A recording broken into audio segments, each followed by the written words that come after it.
the Rothman Institute presents Take 5 on Hawks All Access.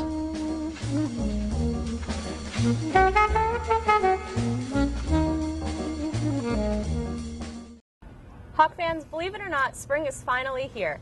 And while the weather is still rather cool, the St. Joseph's baseball team has come out of the gates hot. They're currently 14-7, ranked second in the Atlantic 10. And joining us today from that team is outfielder Collin Forgey. Collin, thanks for being here today. Thank you for having me. Absolutely. So you transferred to St. Joe's prior to the start of last season. Yeah. What made you decide on coming to Hawk Hill to play your final two collegiate seasons of baseball? Honestly, coming to St. Joe's was a really easy decision in the long run for me. Out of the schools I applied to, St. Joe's had one of the more respected MBA programs, which is something I was definitely interested in. Mm-hmm. They've been to the A-10 playoffs the year before, which is just, that's every college baseball player loves to play in playoffs. And then my old hitting coach, Matt Allison, I knew he took the job here, so everything, the stars kind of aligned for me, and I was like, I'm coming to St. Joe's. You just followed him right here, huh? Yeah. So obviously going from the West Coast in California, you're a Southern California guy. Oh,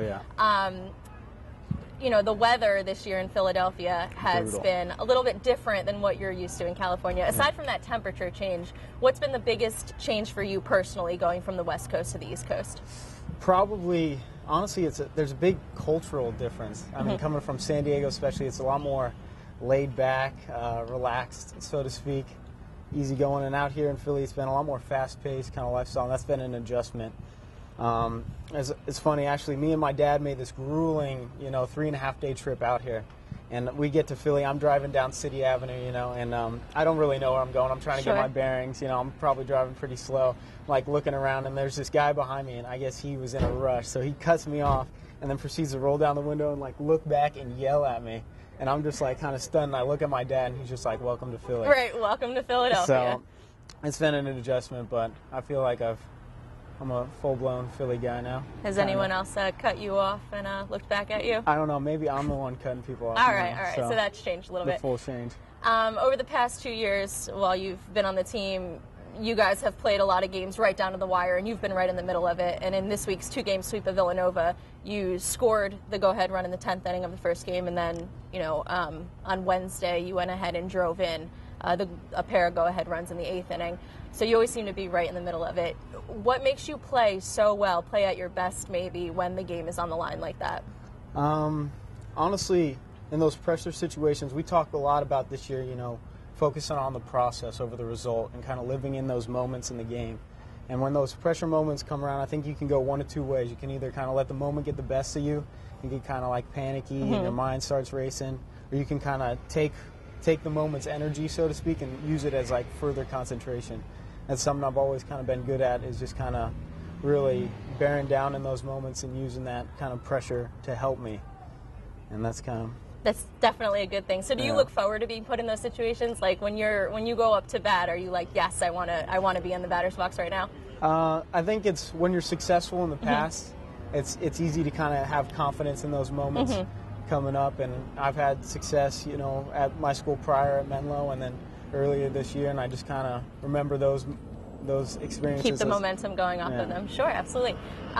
In your final year here at St. Joe's, academically and playing ball, so we obviously have to ask the question, what are your future plans? Nothing's really set in stone right now. Okay. If baseball presents me an opportunity to keep playing, that's something I'll definitely look into, but right now, I'll probably definitely go home, spend some time on the beach before I have to make any big life decisions. Sure.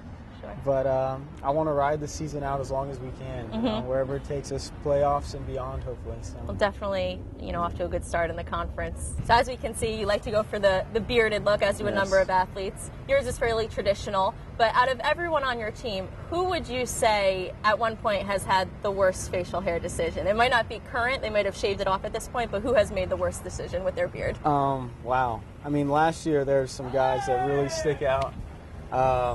You might have to look up some pictures and put them up with this, but Greg Kumpel, when he wore the mustache, is all black. That was pretty good. Eddie Palmer has some legendary facial hair. Okay. He's just an idol in the facial hair game. But, yeah, I actually cleaned up the beard, so it was pretty... Well, we're thankful you didn't shave it all off for today. Well, Collin, thank you very much for being here, and good luck with the rest of your season. Thank you. The St. Joseph's baseball team hits the road this weekend for a big series at VCU, but you can catch them throughout the spring at Smithson Field on the McGuire campus, and we wish them all the best of luck with the rest of their season. For Hawks All Access, I'm Nikki Philpott, and we'll see you next time.